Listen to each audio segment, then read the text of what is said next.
السلام عليكم ورحمة الله وبركاته. ازيكم حبايبي؟ عاملين ايه؟ ان شاء الله تكونوا بخير.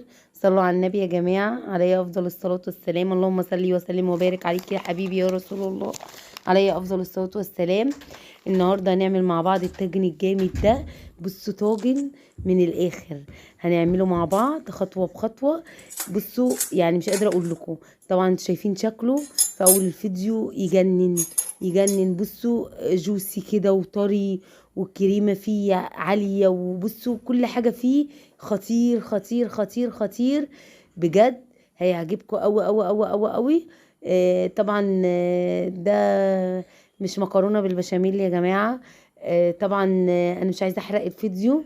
تعالوا مع بعض نشوف هنعمل ايه وهيطلع ازاي بالكريمة الخطيرة دي، وطري كده وجوسي، والكريمة بتاعته خطيرة بجد. طعمها هيوديكي في حتة تانية. كملي معايا الفيديو وشوفي انا عملت ايه.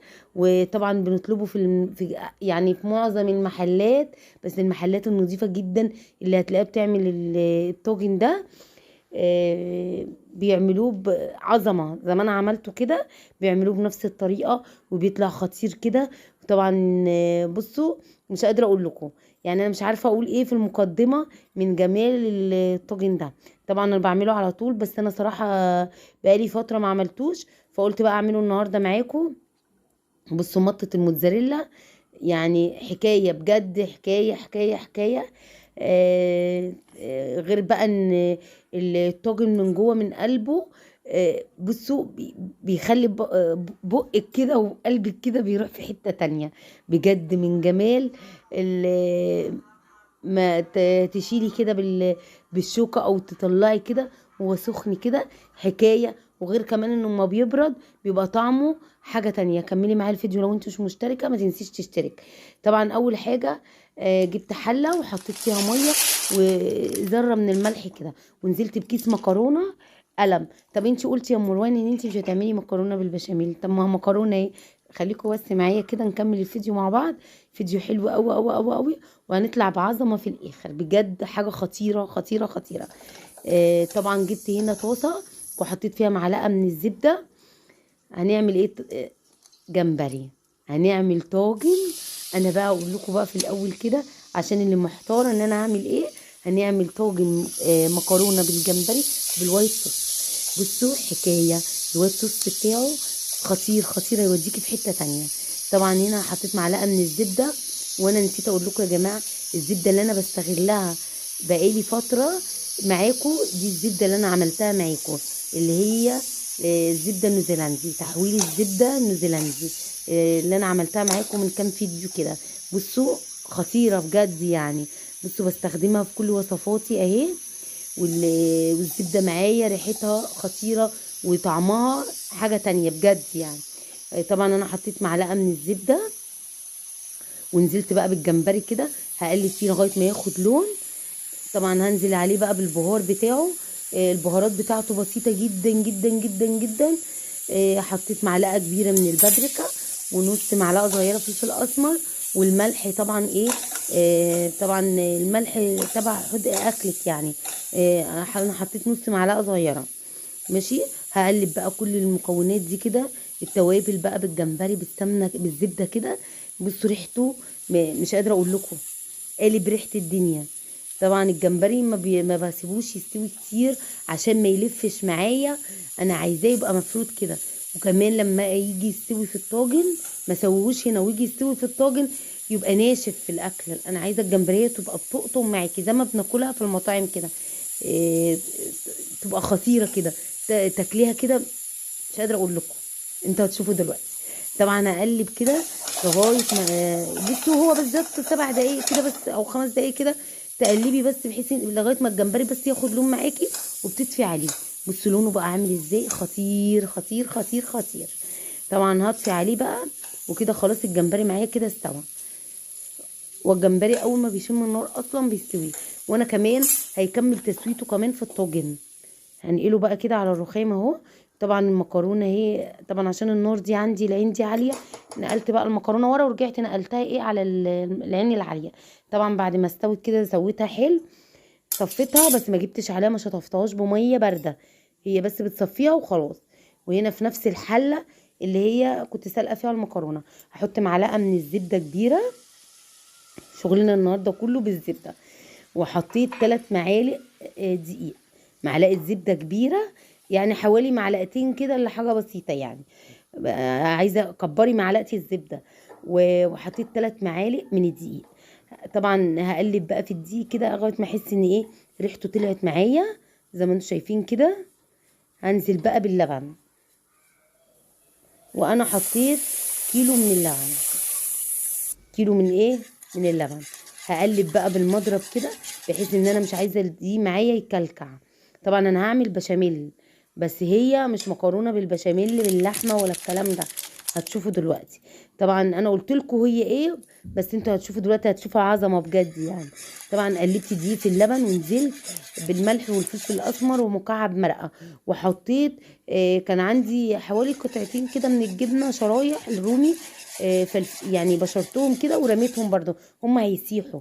هم قطع كبيرة بس هيسيحوا. ونزلت بايه، بشوية من الموتزاريلا.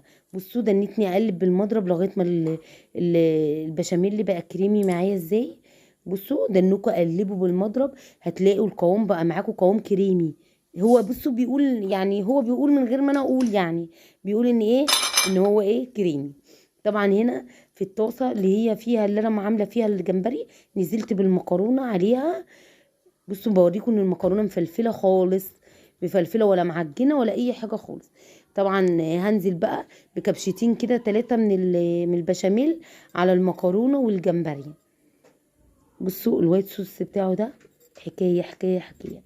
كمان بقى مع الجمبري مش قادره اقول لكم بقى على الريحه وعلى الطعم بقى، خطير خطير لما استوى. يعني بصي ريحته بتقلب الدنيا كده من جمالها. بجد عظمة. وكل اللي بيعمل الطاجن ده بيعمله بنفس الطريقة دي بجد. يستاهل. اقول ايه، مش قادرة اقول. هقلب بقى كويس جدا كده البشاميل بالمكرونة بال بال بالجمبري. بالجمبري. هقلبه كويس جدا. جبت هنا الطاجن، هنزل بقى بكبشة كده من البشاميل كده في قعرية الطاجن. بعد كده هنزل بقى بالايه، بالخلطه اللي انا عملتها دي، اللي هي البشاميل والمكرونه والجمبري والصوص بقى اللي نزل من الجمبري. بصوا خطير. هو عايز يتاكل كده على فكره. ممكن تقدميه المكرونه بالبشاميل كده بالجمبري كده ويتقدم كده. بس انا بحب ادخله في الطاجن، واحط بقى عليه بقيه البشاميل كده فوق الوش. الباقي كبشتين كده بصوا وسويتهم. هنزل بقى بالموتزاريلا كده بقى فوق الوش عشان ناخد المطه. طبعا البشاميل اللي فيه مطه عشان انا حطيت فيه جبنه رومي وموتزاريلا. في مطه لوحده من غير ما احط كمان على الوش موتزاريلا. بس بقى على الوش بقى موتزاريلا عشان بقى نظبط الطاجن بقى، ويبقى المطه مطه جامده. طبعا هوريكم برضو زي ما انتوا شفتوا كده في اول الفيديو اللي ما خدش باله. مطه الموتزاريلا كانت جامده بجد بجد بجد. بس انا مني انا اللي بصور، مفيش حد بيساعدني في التصوير، فماسكه بايد وبصور بايد. فبجد شابوه ليا. طبعا هنا حطيت بصوا على حطيت على الوش بقى الموتزاريلا اهو بصوا. واستوى. طبعا حطيته على الشبكه اللي في النص، ولعت الفرن من تحت. وبعد ما استوى من تحت كم بعد بالظبط 10 دقايق كده مولعت النار من تحت، رحت طافيه. وبالظبط 3 دقايق من فوق ولعت الشوايه خد لون. بصوا بقى تعالوا نشوف العظمه. نطلع بقى كده واوريكم بقى العظمه بتاعت الطاجن ده. خطير خطير خطير خطير. بصوا طبعا بما ان هو سخن بصوا مولع، شايفين الحراره طالعه منه طبعا البخار. خطير. بصوا عاملين ازاي الصوص بتاعه مع البشاميل مع الجمبري. يعني ايه، مش قادره اقول لك. عايزه بقى تعملي عظمه كده مع عيالك كده ومع بيتك كده. اعملي الطاجن الجامد ده بجد. هيبوسوا ايدك بعد منها من جمال الطاجن. طبعا وصفتنا النهارده سهله جدا، ما خدتش مننا اي وقت. وطبعا كل اللي بيحبوني هيجربوها ان شاء الله. وكل اللي عملها بالطريقه دي بجد تسلم ايدك. اي واحده عملتها بالطريقه دي خطيره خطيره خطيره. طبعا الطاجن ده في احسن المطاعم، او مطاعم السي فود بالاخص، هي اللي بتعمل الطاجن ده بنفس الطريقه دي وبنفس بصوا الطعم بالظبط، مفيش اختلاف. بصوا عامل ازاي، خطير خطير. بصوا انا ماسكاهولكوا بوريهولكوا. بصوا هوريكوا بقى مطة الموتزاريلا، طبعا شايفين اهو. بس الكاميرا معرفش صغرت معايا ازاي، عشان يمكن عشان انا دورت الكاميرا. بصوا بقى بجد، انتوا بقى تحكموا وانتوا تقولوا. وشكله بيدل على طعمه، يعني طعمه الحمد لله والشكر لربنا. مفيش حاجة من ايدي إلا لما بتبقى خطيرة يعني. فانا بقول خطير خطير عشان انا واثقة كده. الفيديو بتاعي انتهى، اتمنى ان انتوا تدعموني باللايك والشير، والسلام عليكم ورحمة الله وبركاته.